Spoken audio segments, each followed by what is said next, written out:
Coffee and Pan Dulce. How's that? Coffee and Pan Dulce.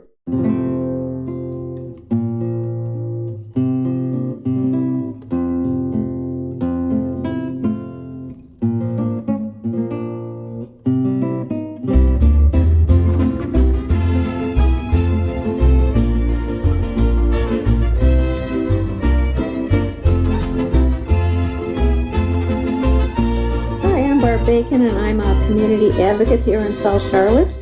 If I had my buttons on today, it would be, let's get some gun control. I'm tired of looking at the news and seeing this. Black Lives Matter in honor of our friend Joel. And let's have equal rights for everybody.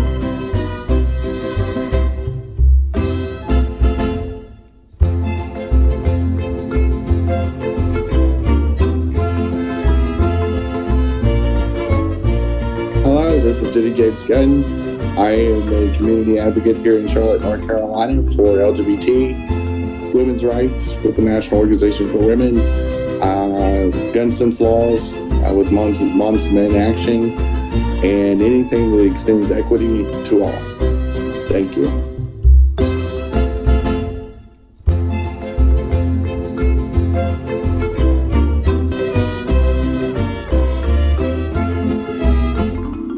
Christian Cano, you're the co-host. My buttons are Moms and Men Action, gun sense legislation, healthcare for all, Medicare for all, and also in my heart, Black Lives Matter on behalf of Joe Oldham, who's a guest of ours who passed away last year.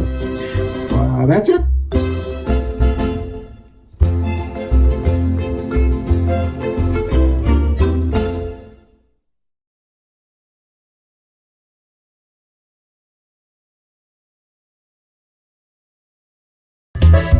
Good morning, everybody. It is Coffee Pan Dulce time. It is July 12th, second Wednesday of the month already. Very bizarre. After a very long June, very long Pride month. I feel like it was a long June, didn't it? We're now in what I call the dog days of summer, because we're getting over the halfway point of the summertime, the summer festival seasons, and all the different outdoor music festivals and the fireworks and the hoopla and all the redneckery. Good morning, Boo. How are you, Kristen? Good morning. Happy second week of July. Good to see you. Good to see you. As Jenny said, good morning, everyone. Today is July the 12th. It's the second Wednesday of July. We want to thank everyone who's joining us on Coffee and Pan Dulce. Those who join us on Facebook and also on YouTube, and the thousands who listen to us on your favorite audio podcast platform. I'm Christian Cano, one of your co-hosts, along with Jenny Gunn. And Barb Bacon is actually going to be off today. She's doing her wonderful running, her marathons and things that they do. So we do want to thank. We started the month of July. And also 2 weeks in August, our shows are basically talking about the state of Florida. So I'm actually taping from an undisclosed location, and we will be, so please bear with me because I don't have my jacket on. It's a little warm here. And if you watch this show every year, you'll know where I will be or where I'm at. As Jenny mentioned that it felt like it was a long June, which is pretty unusual because usually our months are going by so fast. What do you think? I think with all the stuff that's gone on with the Republicans' attacks on the LGBTQ community and legislatures all over the country, all the crazy stuff against the drag community and the trans kids and just the general really, really stupid things they ramp up for a very bloody primary for themselves. Mm-hmm. We're already seeing them start to tear each other apart, which I'm here for it. But I think June was kind of that lightning rod because they'd been going after LGBT spokespersons and celebrities this spring. Sure. And they really ramped up the rhetoric leading up to Pride Month, and then, of course, really getting aggressive in Pride Month. Yeah. And you can already see in July, you don't see as much of it. No, it was almost as if though it was all, well, obviously, it was always, as you always mentioned, it was very performative. They did it purposely in Pride Month to get the attention.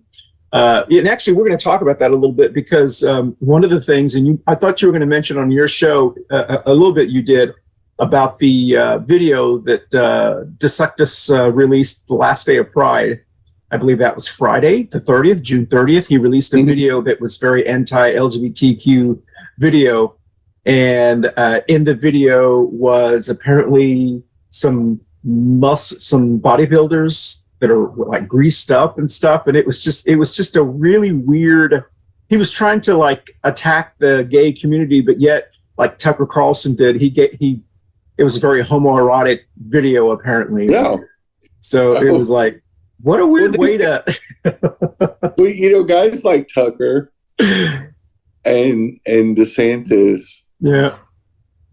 When they attack stuff, they're just living out their fantasies. Yeah. Because you just know projecting. That little chublet DeSantis would love to be over there working out with these guys, oiling them up. Oh. But his wife, just like mother with pins, yes, they can't have their homoerotic fantasies. Like they've picked a path in life that forces them to live a way they don't desire. There's no doubt that Mike Pence is down low gay. Yeah. There's no, because when he's around gay people, he loves them. You can tell he authentically looks relaxed. And the 4 years he was vice president, I never saw him happier when he was on the stage with the Irish Prime Minister and his husband. Like you could tell when he was sandwiched in between them in the stage, he was happier than a pig in mud. He was just so excited. He was like, get it all over me. He would put on the leather caps and go Folsom Street and do all kinds of crazy things. And DeSantis is the same way. Tucker's the same.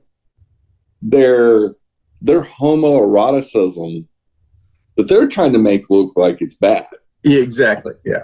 But gay men are sitting there going, bro, we need to talk. Exactly. You can tell it's like they're little kids and go, I don't really like that. Yeah. Say that about me. That's about you. And you can just tell their thoughts of slamming the gay community is just their homoerotic fantasy. Exactly. Yeah. But his private computer device, I got to look at what he searched out. Just like the Chuckle Fucks that search out our show. Yeah. I didn't search out gay things. Well, of course you did. Yeah, exactly. We know you did. Exactly. Idiot. Yeah, that's crazy. We knew what keywords we used. Yeah, exactly. We used for our shows. Yeah. If you found this show, it wasn't by accident. You were searching gay stuff. It's okay. Yeah, I agree. I completely agree with you. Hey, listen, today's topic is actually a very interesting topic. It's something that I think is talked a lot about within the Latinx Hispanic community, but we never really talk out loud about it. So you and I are going to address this topic today. It's called Are Latinx Hispanics White? We will be talking about that controversy, and it's been going on since the 1930s. It's been going on for a long time, and I'll give you a little history of it. But before we do that, we're going to go directly into our Barb's current events.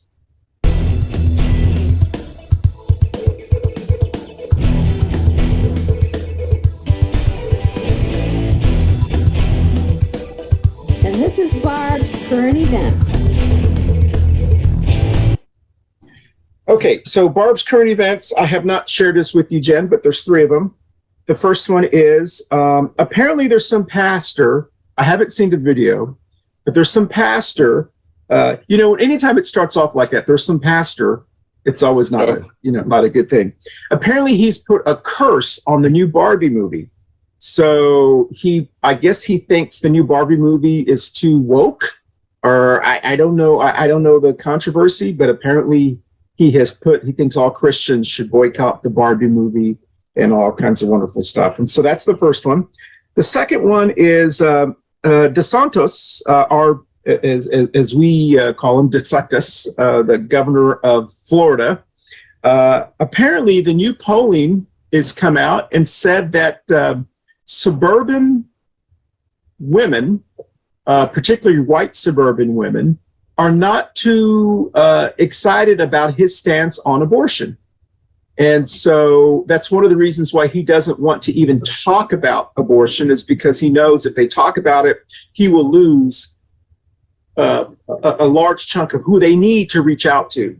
And the third one is, as you mentioned on your show that comes on after this one, but we've taped it already, the Moms for Liberty group. Are you, what did you call them? The Planned Parenthood. I like that one. I'm going to start using that one. The Planned Parenthood group had their annual convention in Philadelphia, Pennsylvania, which I thought was interesting because that's like the most woke city of all. And they had their convention, and apparently they have unveiled a strategy in the next 2 years to run candidates in almost all local school boards, and they want to go after state superintendent positions, and so they've really come after that. But I believe it was one of the major newspapers, I don't know if it's New York Times or whatever, they did an analysis of the candidates that they openly endorsed, and only 53% of them actually won their elections. So basically what it means is this myth that they're taking over all these school boards. They are taking over some smaller school boards, but your big city school boards and some of the other school boards, they're not doing that well. So actually, in a way, we want to know who the candidates are that are endorsed by Moms for Liberty, because basically it tells people who not to vote for. So those are the three events. And Jen, have any comments on those? Oh yeah, I mean, the Nazis, fascists of the Planned Parenthood, they're going to go the way of the dodo bird. I mean, people can't take them seriously. We know that they're a front for destroying public education. They have no intention of helping public education. It's like putting the, coyotes in the hen house. They're just there to eat the chickens. They're not there to protect them. Exactly. And so when you put chuckle fucks like this that are unqualified to talk about anything, that, they supposedly started, because of the anti-masking and all that, and especially in schools when, public schools open back up too early, things of that nature, put out a lot of disinformation about kids learning remotely and all this. Now, these are the same people a generation ago that were fighting states to be able to do homeschooling. Yeah, exactly. Yeah. Because you can't learn at home now. So in 2023, you can't learn at home, but 20 years ago, it was the best way to teach kids. Yeah. Yeah. Same group, same people, the next generation. I call them idiots, the next generation. Like, it's just the idiots that got homeschooled are the ones now running Planned Parenthood. Exactly. Doing the little Nazi salutes they like to do. Yeah. As far as DeSantis and reproductive rights, yeah, he's got a terrible record. His wife that pushes this Christian fascism are absolutely fucking nuts. It's taking away human rights to medical care is going to backfire. It's going to lose in court. It's not constitutional. It's not legal. It violates HIPAA because it's none of your fucking business. That's it. The system was working fine. If you want to slow down abortions, make birth control free, make pap smears and the medical, breast exams and all that free. Encourage, maternal health, especially in Black and brown communities, where the mortality rate's the highest. Do the little things that are necessary for the women that do want to get pregnant, to have a safe and affirming pregnancy, that they feel like if they need to go to the hospital because they have an ectopic pregnancy, that they can get the necessary care to get that unviable fetus jettisoned out. If you want to set up a system for success, you don't want to just arbitrarily do abortion prohibition on some kind of magical fucking date and say, well, after 6 weeks or 12 weeks or whatever, you can't do this anymore, for no basis in science. There's no medical basis for this. Yeah. This is just their way of setting at 12, and they come back and do it at 6. Yeah. And then they obey it. And the problem is, one, it's completely against medical protocols. No high wealth nation in the world bans abortion. We all know it's part of medical care. Whatever your opinion is, abortion is necessary health care. But in Colorado, they took women's health actually serious with the Democrat governor there that developed a whole program, and they cut abortion in half because they took the steps necessary to lower the reasons why. Because they actually addressed the problem, not the symptom. Abortion on demand is a symptom of a failed system. It's not the cause of the abortion. Women needing abortions as part of their health care means the system failed them. Okay. When they're not doing it to save their own life or whatever, there's something in our society that's creating that. And that's what Republicans don't want to address. Yeah. So how about the Barbie movie? You have any comments? I didn't even know there was a Barbie movie until I saw this article. So Margot Robbie that played Harley Quinn in the comic book movies, really, really talented Australian actor, has won a lot of awards. People just love her. She's playing Barbie. Oh, I see. Okay. All right. It's a live action, non-animated movie that's very cartoonish looking. Okay. But it's a little adult. So it's not R-rated or anything like that. Sure. But it's a little aggressive. It's kind of like Shrek. There's double meanings behind some stuff. But Ryan Gosling, that's also a really talented actor, plays Ken. And it's very colorful. It's very playful. And I think it's coming out in about a week or so. Okay. And so but it's getting a lot of press. Okay. It's getting a lot of, to be one of the big movies of the summer is what everybody's saying.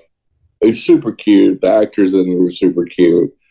And of course, the crazy Christians aren't going to like it because, I don't know, for whatever reason, I guess they think the adult actors are not going to be anatomically correct, or I don't know. I don't know what their expectation is. Yeah. But these are people that haven't even seen the movie because it's not out yet. Nobody's seen the movie. Yeah. Except special screenings and stuff. But by all accounts, the people in it and the idea behind it looks really good. It looks like one of those movies that's going to be a hit. Okay. But I guess because it's an adult live action film, I guess they're thinking it's going to be, I don't know. I think the problem is they don't do any thinking. They just do a lot of assumptions, kind of like the assholes that comment on our show on Facebook. Sure, don't actually watch it. So they don't know what we actually say, like our Hispanic Heritage show last year. They got all the fucking hate and getting a bunch of white people getting twisted about the word Latinx. And thinking that we're trying to push Latinx on people because they didn't watch the show. If they watched the show, if it would have made sense to them, because we were speaking English and we were speaking in full sentences, that may have confused them a little bit too. Exactly. Yeah. Maybe they thought we were Don Jr. or they were expecting Don Jr. or something. I don't know. I don't know. We don't, do a rail of cocaine right before we do our show. Exactly. With a shot of whiskey. But maybe they would understand it or whatever. But this whole, and him putting like a curse or a hex on it sounds a lot like witchcraft.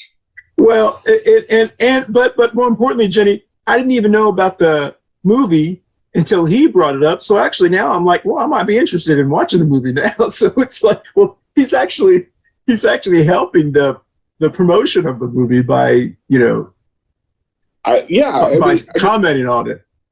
Because just like true Christians, they're gonna, do an attaboy to, the people who go to his church or whatever, or follow his church. But they're gonna go to the theater, watch this. They'll go. They'll talk about it. It'll sell more tickets because some big old queen pastor gets his name a lot about a movie he's not even seen. I've got to find out what this is all about. And those drag shows, I need to go see what's going on at the drag shows. we got to do some special research. Exactly, the research. That's right. And the two lead actors in this are both, Margot Robbie and Ryan Gosling are both insanely talented performers. So you just go, I never understand why they get their panties in wad about certain movies. Because that's just what they do. And that's their thing. 7 years ago when Disney had that one gay character in that animated movie, and he had a little bit of a man crush on it. And, they never had the two little cartoon characters kissing, but he just would make like goo eyes, and it was real cute. It was real funny. He was just in love with the lead villain, so his little henchman had like little man crush, and it was cute because it was harmless. There was nothing. There was nothing sexual in nature. Sure. It wasn't like what they. They weren't making out or dry humping or anything like that. It was a kids movie. Kids know gay people exist. Yeah. Then they don't care. Yeah. It doesn't affect their life. Because kids have more common sense than these conservative pastors do. Because the kids realize if it doesn't have anything effect on me, why should I care? Yeah. Give me some popcorn and candy. I want to go see the movie because it's cute. Yeah. And this is what most people can do. Is they're normal people, normal everyday Americans, which is the most of us. We have enough common sense and horse sense that we can separate fan fiction like a Barbie. We can separate M&Ms from real and wearing white boots up to our ass. Exactly. Looking like a fat Dallas Cowboy cheerleader without talent. And we can go to a movie and just enjoy the fucking movie. Yeah, exactly. Hey, listen, on that, let's take our first break, and we're going to come back, and we're going to start talking about our topic today. So we'll be right back on Coffee and Pan Dulce right after this.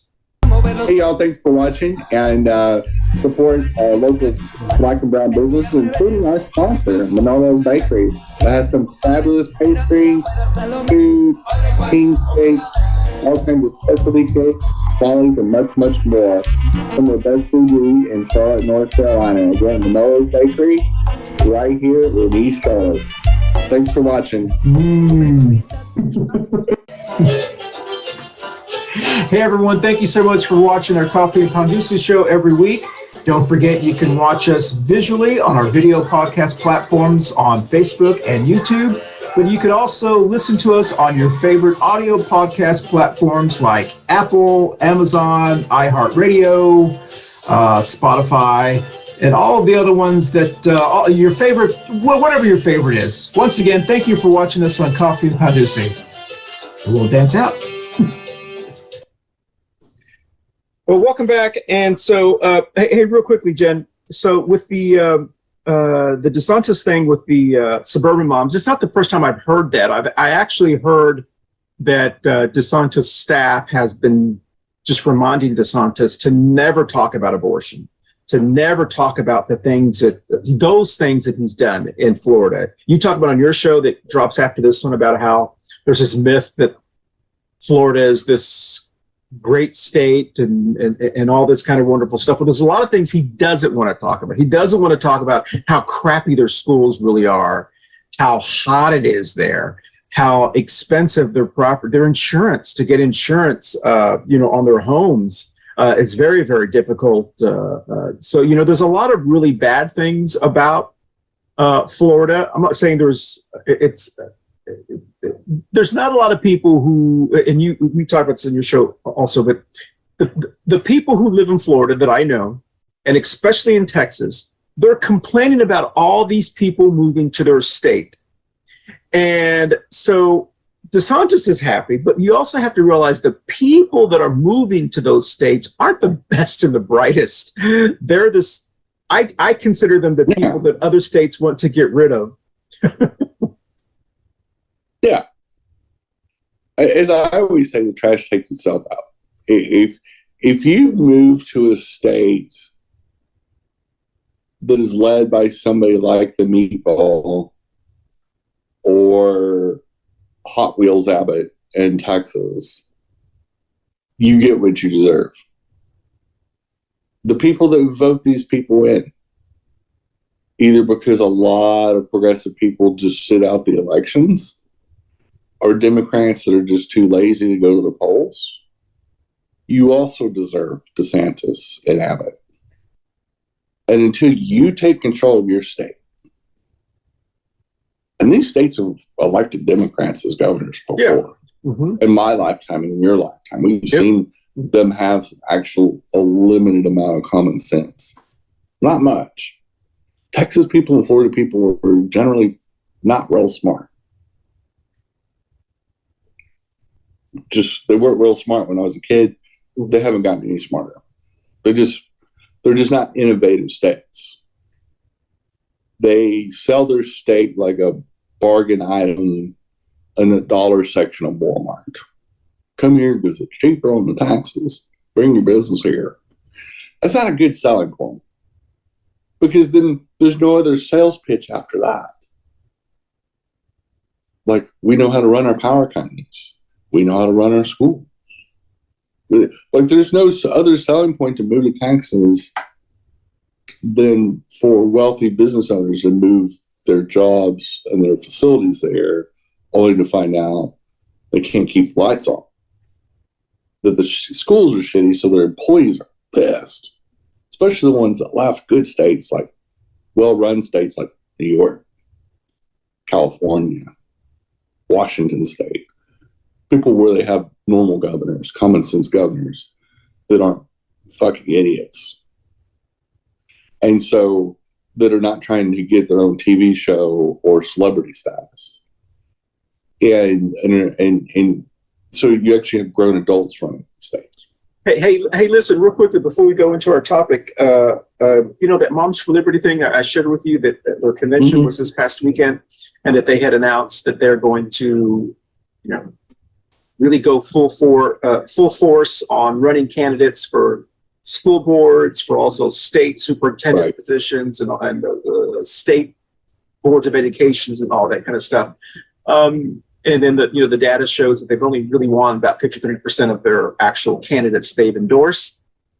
So, I mean, I don't know. I'm curious what you think about that. I mean, I think they think it's an advantage for them to say, we're going after these school boards.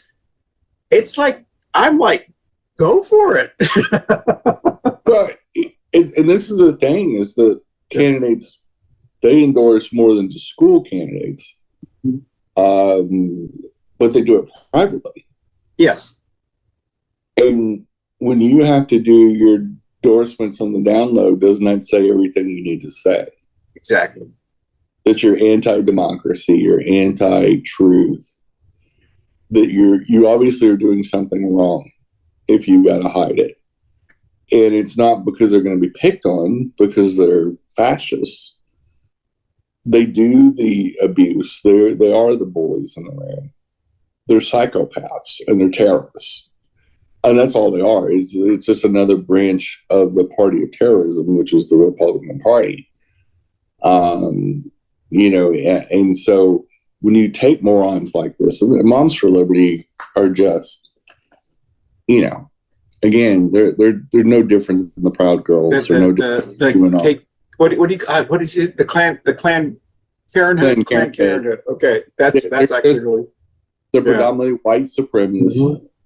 They're theocratic idiots, and just like that miserable pastor that's against the Barbie movie.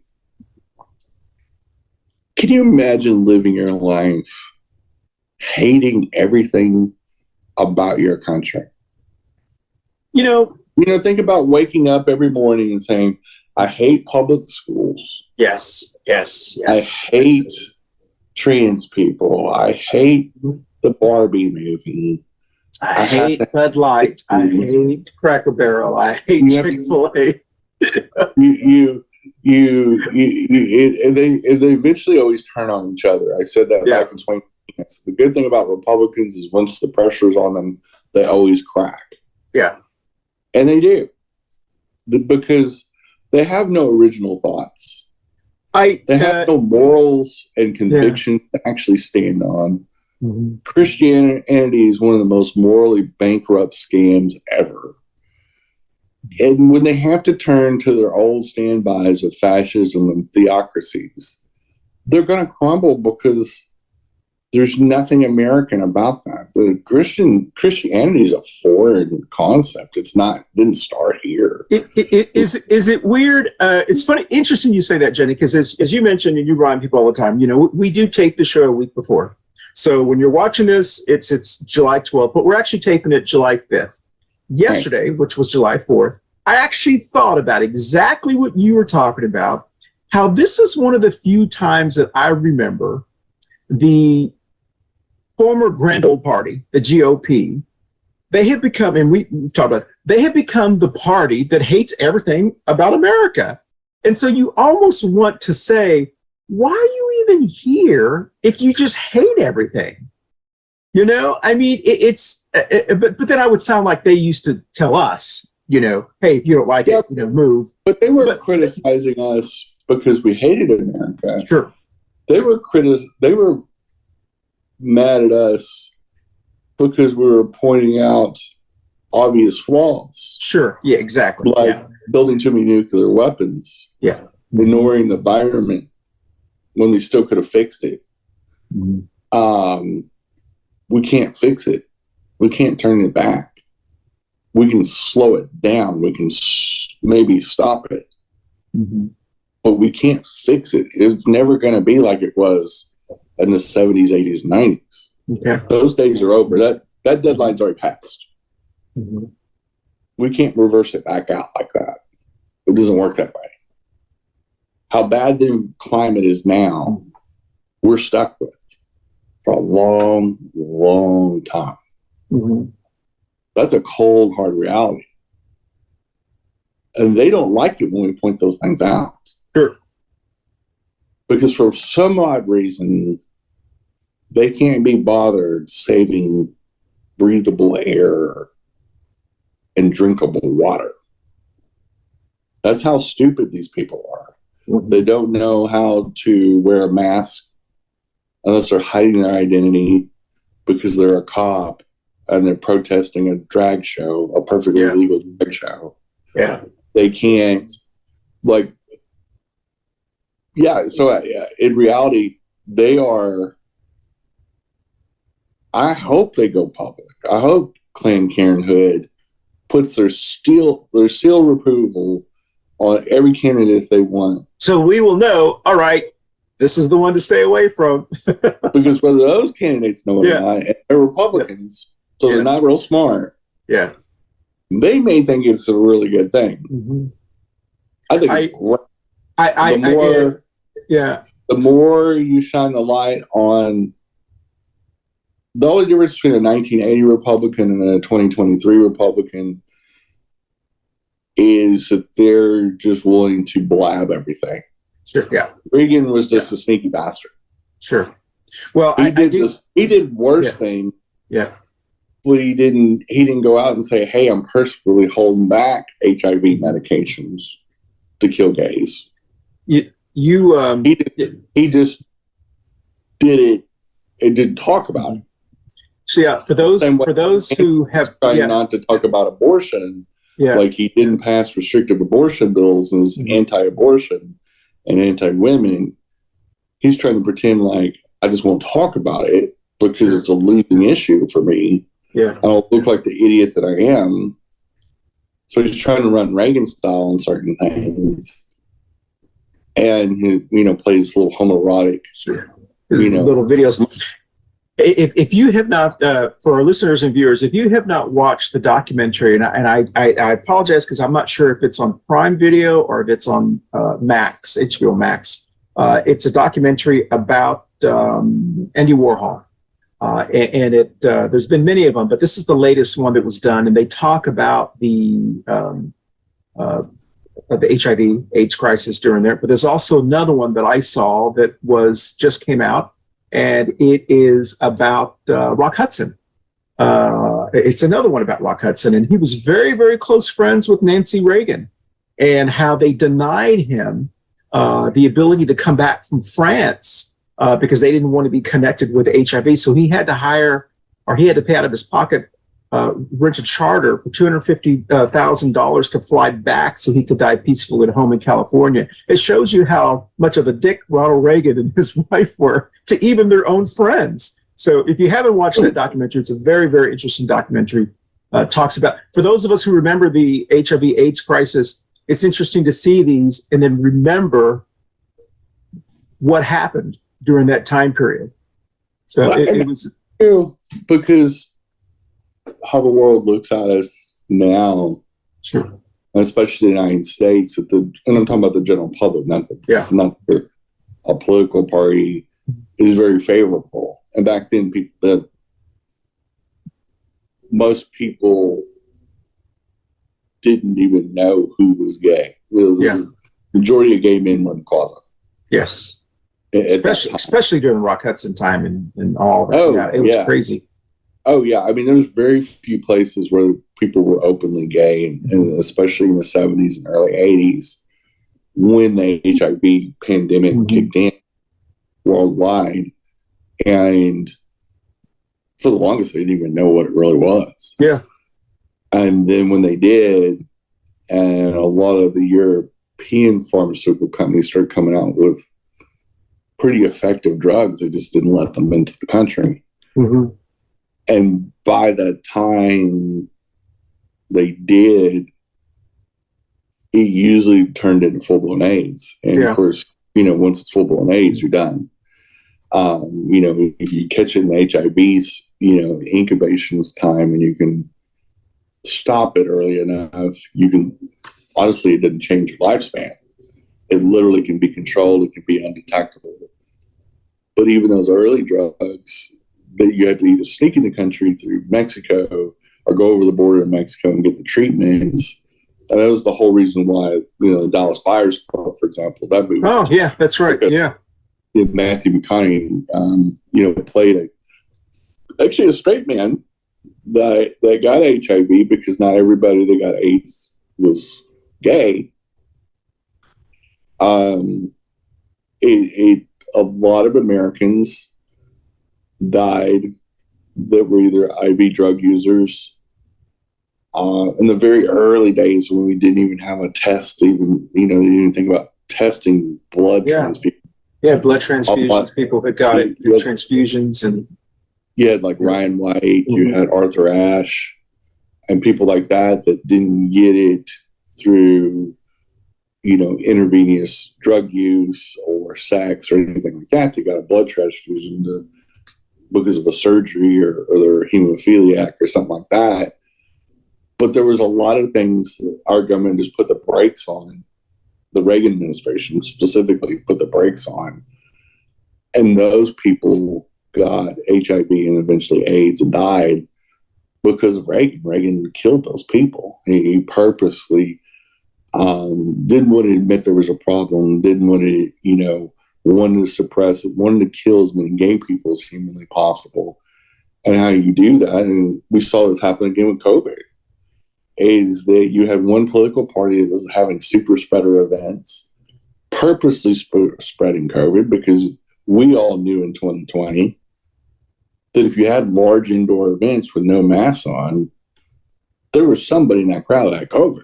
You couldn't have, and then they all left with it. Yeah. And these super spreader, these hot flashpoints all over the country. And you had one party that completely denied it was happening and making fun of masks doing everything they could. We didn't even have, who were the Moms for Liberty people. We have to remind people the Moms for Liberty people they started off as an anti-mask group. Yeah, well, I mean that's.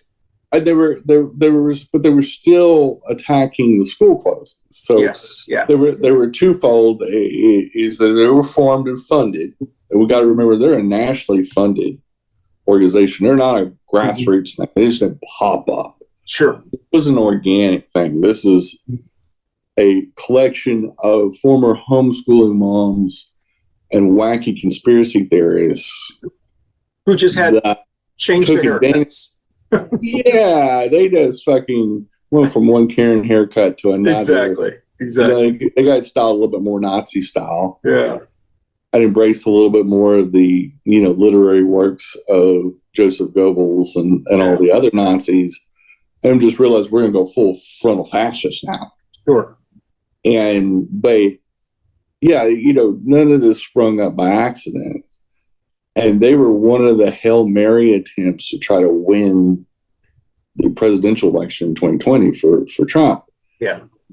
And trying to get women on their side by, floating all these lies about COVID and actively, illegally, doing medical misinformation, which is against the law. Yeah. And so, yeah, these are fucking idiots, and they killed a lot of people that was on their side. They killed their own. Hey, listen, we're a little bit past our second break, so let's go ahead and take that now, and then we're going to come back and go into our topic here. So we will be right back on Coffee and Pan Dulce right after this. Hey everyone, we just want to wish you a happy Pride. June is International Pride Month, and we're celebrating it all month long. Also, we do want to thank those who watch us on Facebook and YouTube, and the people who now listen to us on your favorite audio podcast platform. We want to thank you. Don't forget that our summer schedule is out, so we have our topics that we'll be covering in July and also in August. And just want to say happy Pride. I'll dance out. Happy Pride, everyone. Hey, I'm Christian Cano. I wanted to thank you so much for watching our Coffee and Pan Dulce shows. I also want to thank you so much for watching us on our video podcast, which is on Facebook and YouTube, but also for listening to us on our audio podcast shows on your favorite audio podcast platform, like Apple, Spotify, Google, Amazon, Deezer, Podcast Addict, Podcast Chaser, and many more. Once again, thanks for watching us and listening to us on Coffee and Pan Dulce. Bye, y'all. All right, well, welcome back. So today's topic, as we mentioned when the show started, is a topic that we discuss amongst ourselves a lot. I know Jenny and I discussed this several times, but also just within the Latinx, Hispanic, Tejano, whatever term you use. For this purpose, we're going to use the term Latinx. So our Latinx, Hispanics, white.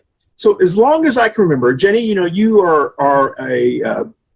grew up in Texas and in many areas, so you're very familiar with the culture and so forth. And for as long as I remember, I don't ever remember ever thinking about my race other than it was never something that was. We didn't talk about things like that, and I've noticed in certain areas of the country, it's talked about more, obviously, and especially since I live in North Carolina now, it is talked about a lot. And it seems to be people who are not very traveled. They seem to believe that Latinos or Hispanics or whatever term they use is a race. And when in fact, the Latinx and Hispanics is actually not a race, it's an ethnicity, just like Italian, just like, Polish or whatever people use. And I did not realize how it came about. So apparently what happened is in the 1930s, and I'm just going to read this so I have it correctly. In the 1930s, there was actually a mark on the census called Mexican. And it had been on the census for a while. And there was this outrage by the Mexican American community, which was not very big, but it was in the Southwest area. There was this outrage because they were considering Mexican as a race. Well, Mexican is not really a race. And even the Mexican government was again, because Mexico is a country. It's not actually a race, just like Japanese is not a race. It's a country, or Chinese is not a race. It's a country. And so there was an organization that started that we know. It's called the LULAC. That's actually how they started. I did not know this until I did our little research on the Google machine right when we started taping the show. In 1929, LULAC actually started in Corpus Christi, Texas. They're one of the oldest civil rights organizations in America. And they started to get that off the census. And they actually were able to succeed to get it off of the census because there was this discrimination around people who would check that box. And so they were able to get that off the box. And so it has not been on the box of the census since then. However, it has been starting to creep up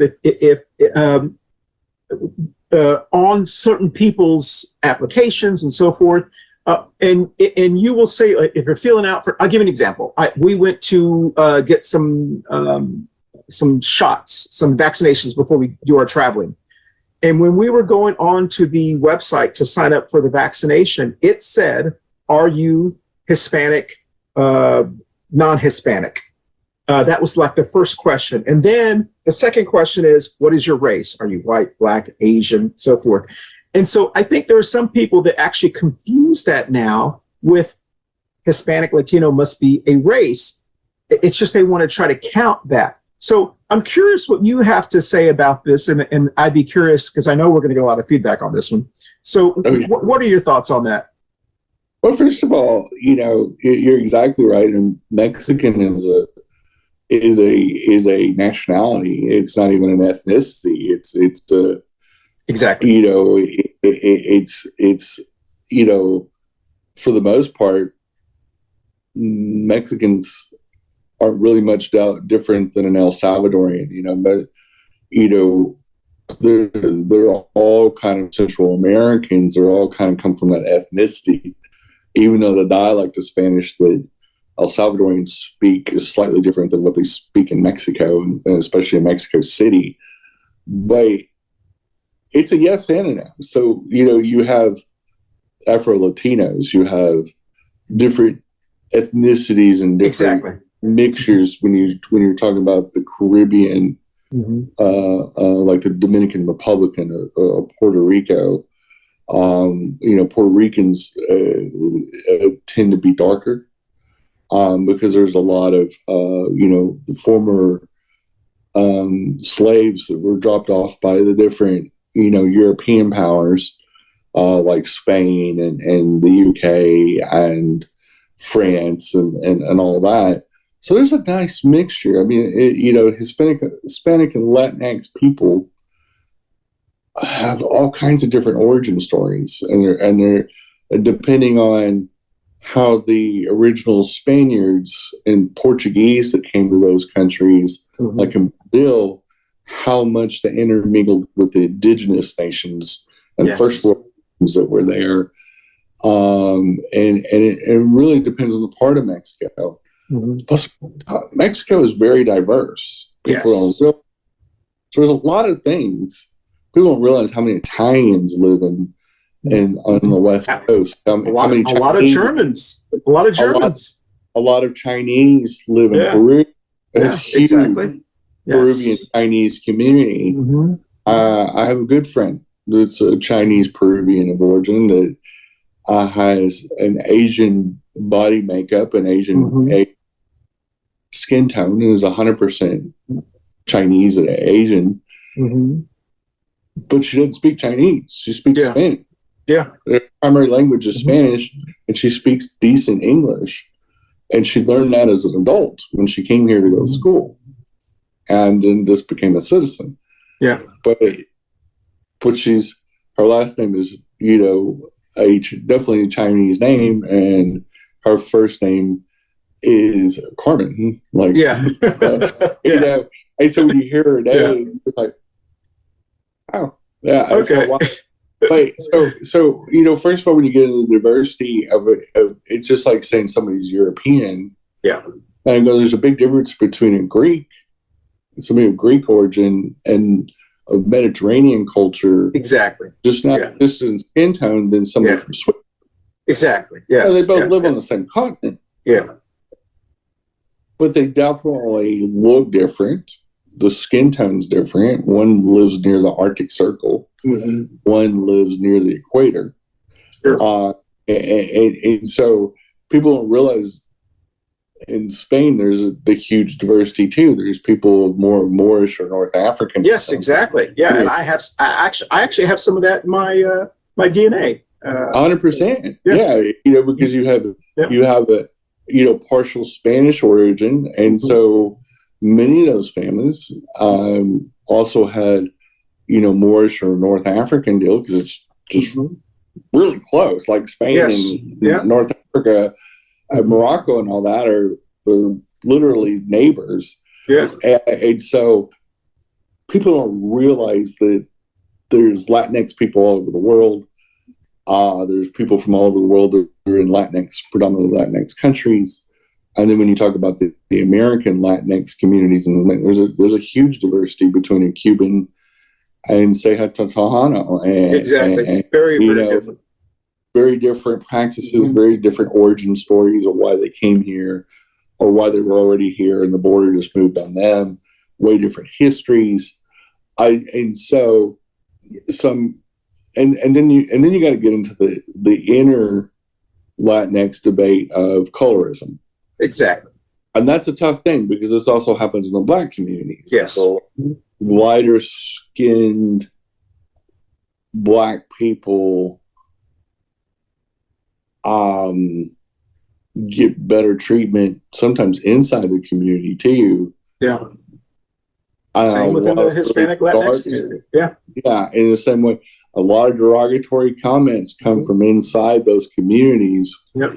And you get into this debate of colorism and self-hating your own ethnicity or race.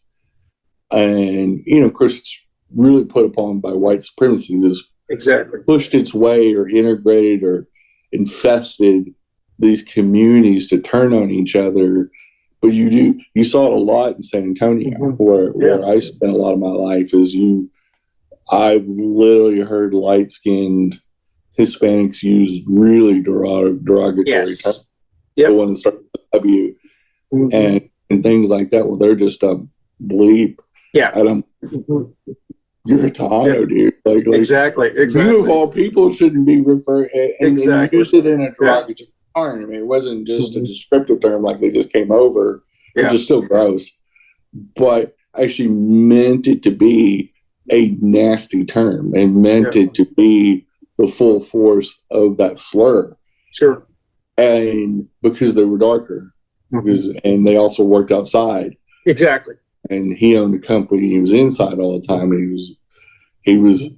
I called him a Tejano redneck because he wore boots and there's I didn't notice anything different between him and any of my racist family members. It's like, dude. So, but listen, you hit on something that I want to. We don't have a lot of time left, I want to touch on this right when we come back from this last break here.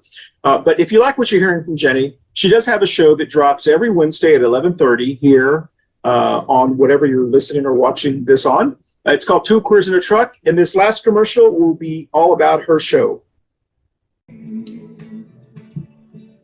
Up next is Two Queers in a Truck with Jenny and Christian. And hope you guys tune in. We'll see you in about 15 to 20 minutes. Thank you.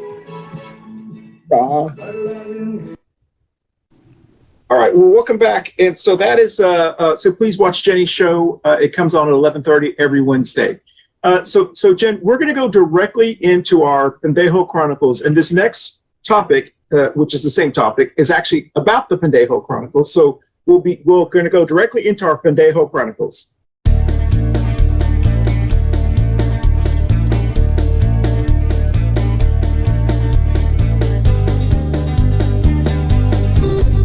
and this is the Pendejo Chronicles.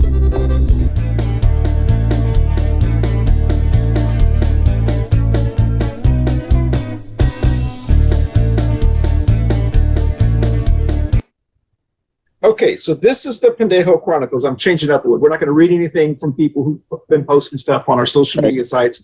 The Pendejo Chronicles is, right now, we are going through a shift in the United States with demographics and population. It is expected by 2026 that what we would call white America, if there's such a term, will be the largest minority in the United States. And because that is occurring, that's why we're seeing all of these, all this white supremacy coming out. It's like their last days, trying to salvage as much as they can. From their point of view. Yes. And so I predict over the next couple of years, we're going to start to see what happened with the Italian Americans and what happened with other ethnicities that came to the United States. They're going to start to be accepted more within the white umbrella because they need the numbers.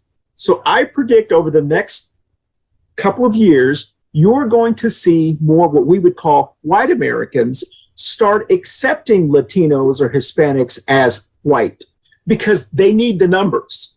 So the same reason that when people started coming over here from Germany, they were considered, to be the less admirable, the Italians, all of the Irish, believe it or not, the Irish Americans were not considered to be part of the white umbrella. They were kind of the outcasts. But they weren't British and they were Catholic. Yes, exactly. Exactly. We had a lot of divide amongst the Europeans because obviously the people of British descent were the ruling class. So, the wealthiest Americans in the early days of our country there were the George Washingtons, there were the Adamses, there were the Tylers, all the founding fathers, and the generations right after them, their kids and grandkids and great grandkids that were running this country for quite a while, actually.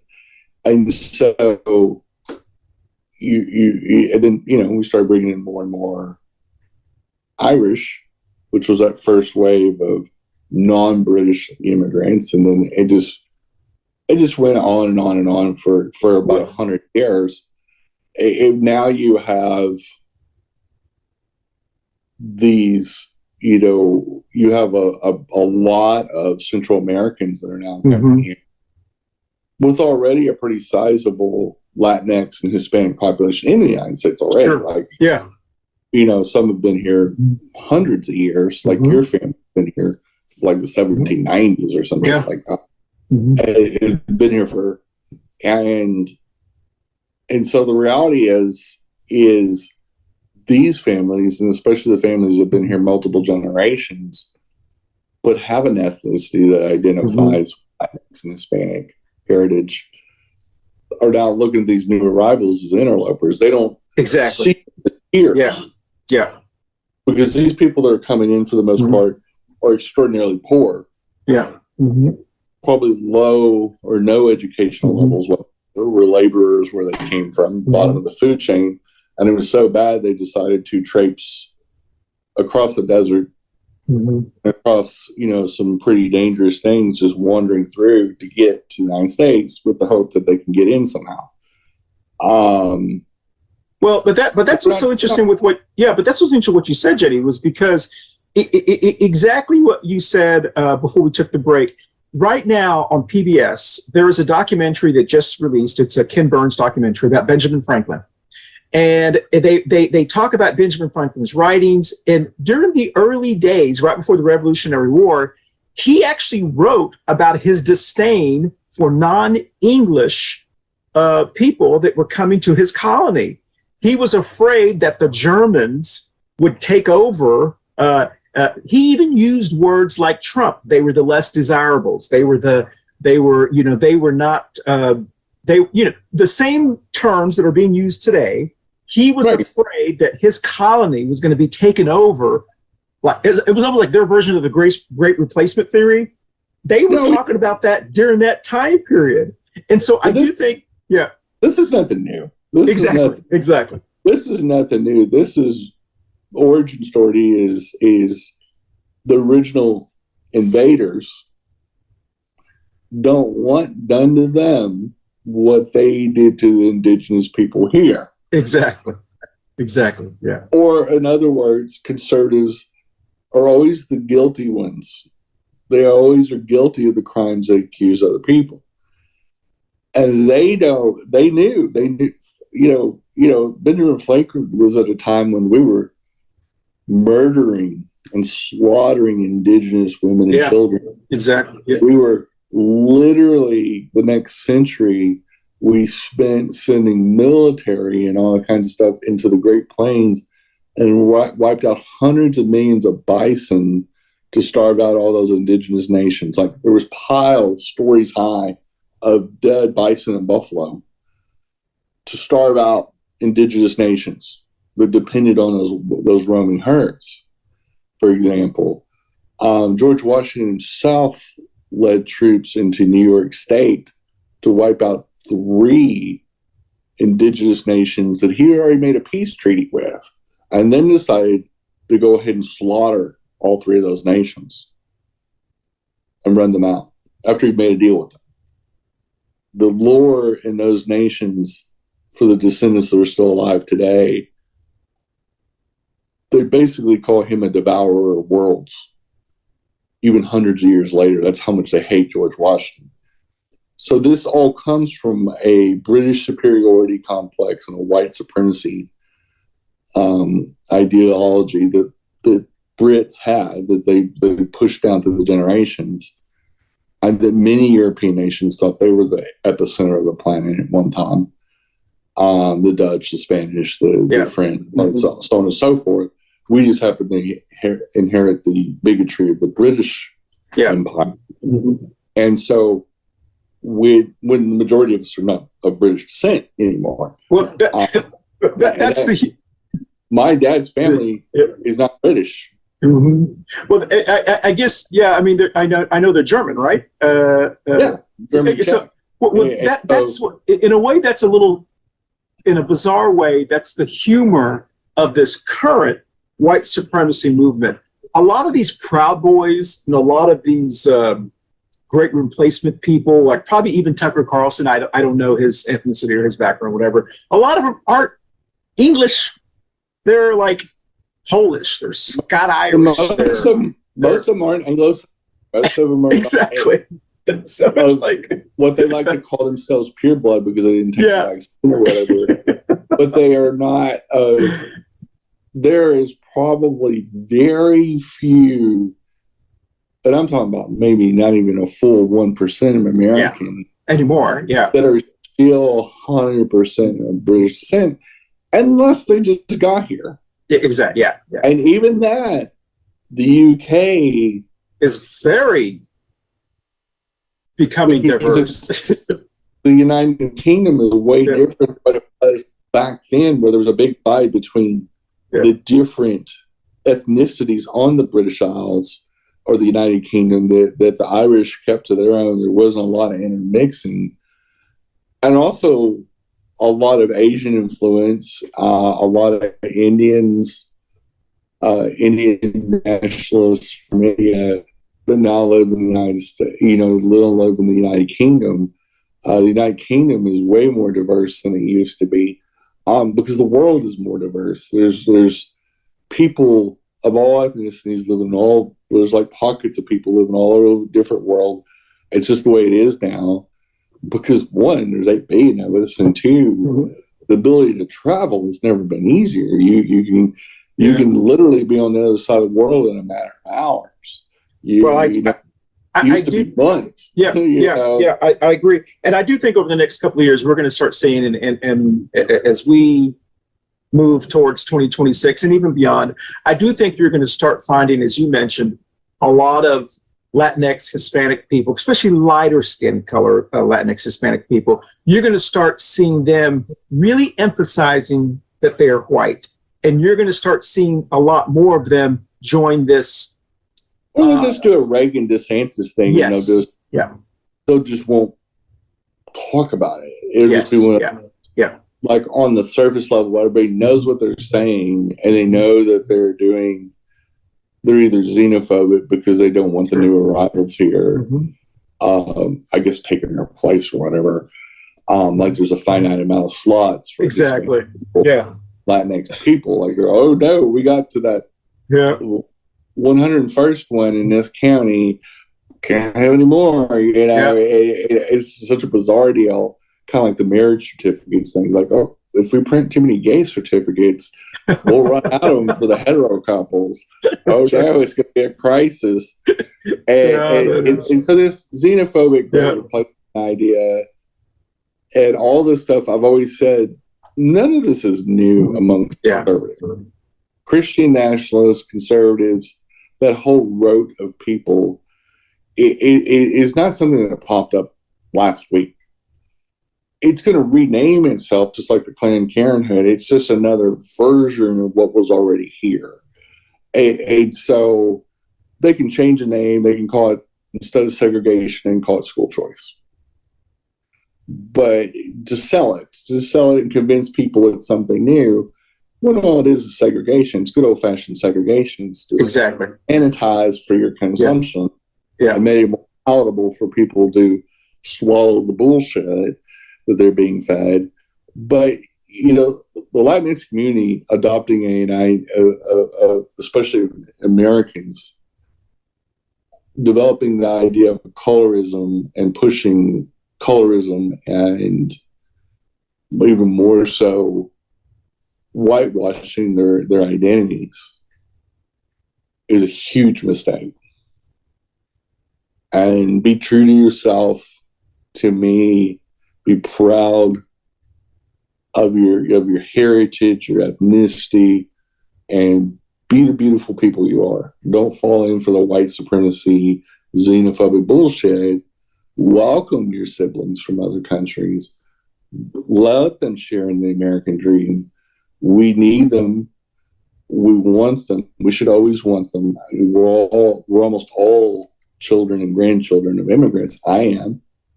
You know, I'm a grandchild of immigration. And I would be here today if we didn't have the immigration policies that we had in the early 20th century. I probably would have been born in Europe somewhere and I had a way different life. And maybe I may have been born in the Soviet Union. There's a good chance my family came from what was. Had they been there in Europe when the Berlin Wall went up, which they were over here way before then, but had they been, I'd probably been born in Eastern Europe. Oh, wow. And I would have grown up in my junior high, all my school years in the Soviet Union. Wow, interesting. Yeah, and I would have been a little Soviet citizen. You would have been a little comrade. So I would have been probably trying to figure out how to sneak over the Berlin Wall myself, but I just know me. I've been scheming how to dig under or con somebody into let me have a little train pass over to the other side, and I just want to stay. I was like, oh, no, I think I like it over here in West Berlin. I'm going to go ahead and stay. And but you know, anti-immigration, xenophobic talk is just really stupid. And nobody wants to come here just to come here. They're not tourists. They're people that are fleeing probably super dangerous situations. Probably their dangerous situation was caused by American policies. And so, you know, we need to clean up the mess that we made. And also on our end, our part, that all Americans, regardless of ethnicity or race, need not to fear immigrants. There's no reason.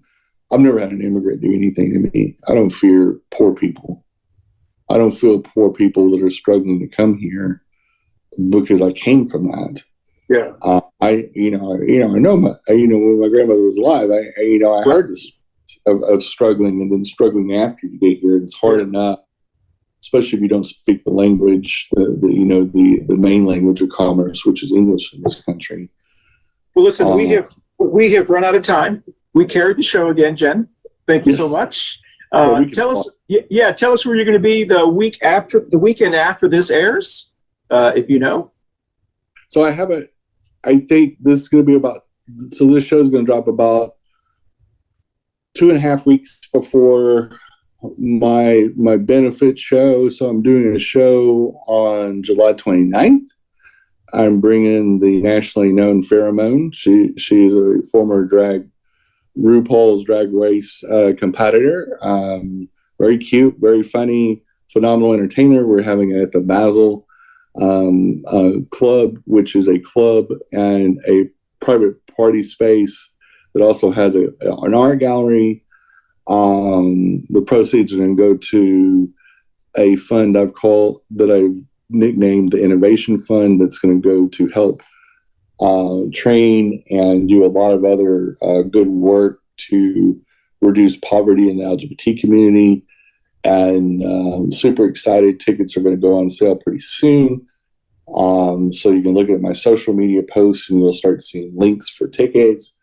But the Vanity House is going to be the host company, and it's going to be fun. It's going to just be, a night of laughter and drinks and beauty and just celebrating life and going to a good cause.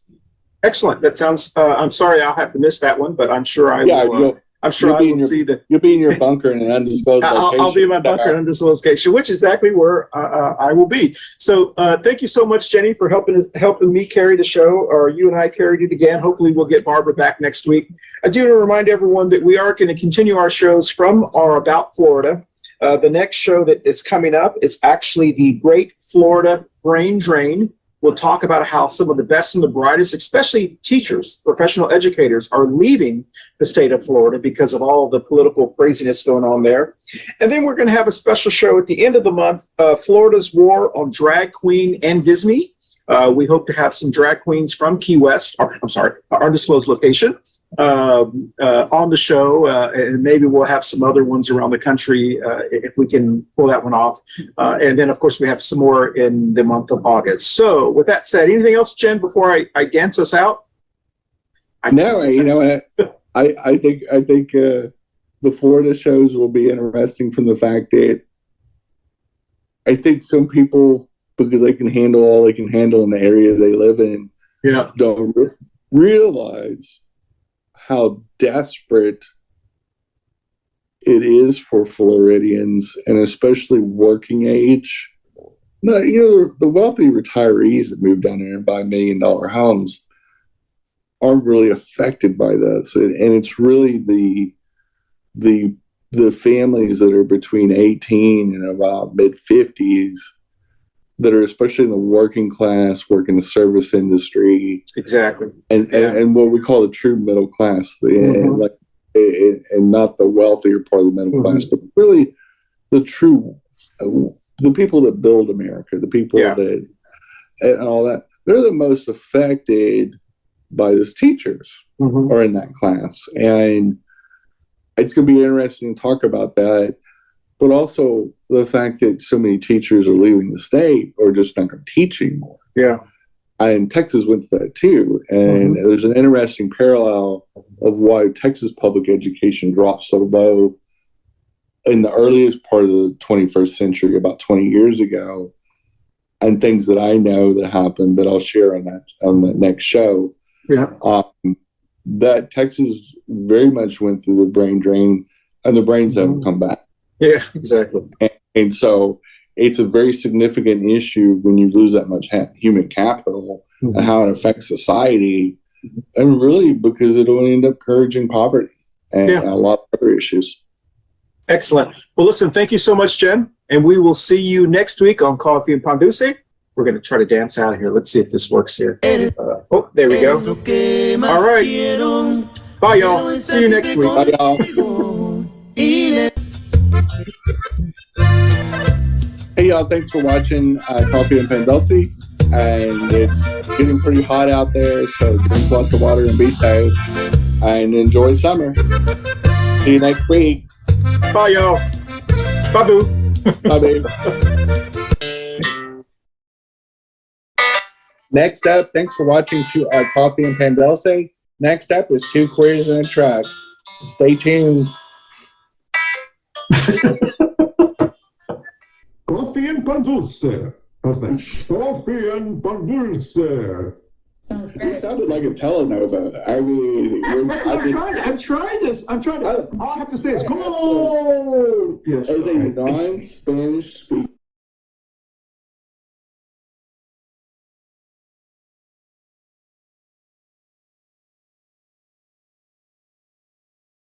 All right.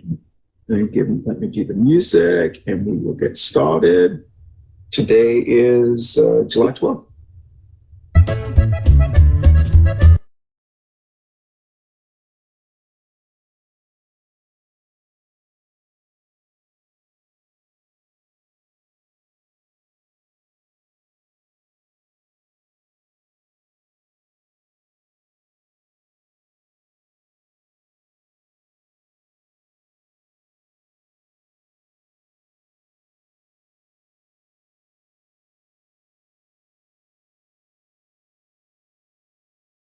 Coffee and Pan Dulce. How's that? Coffee and Pan Dulce.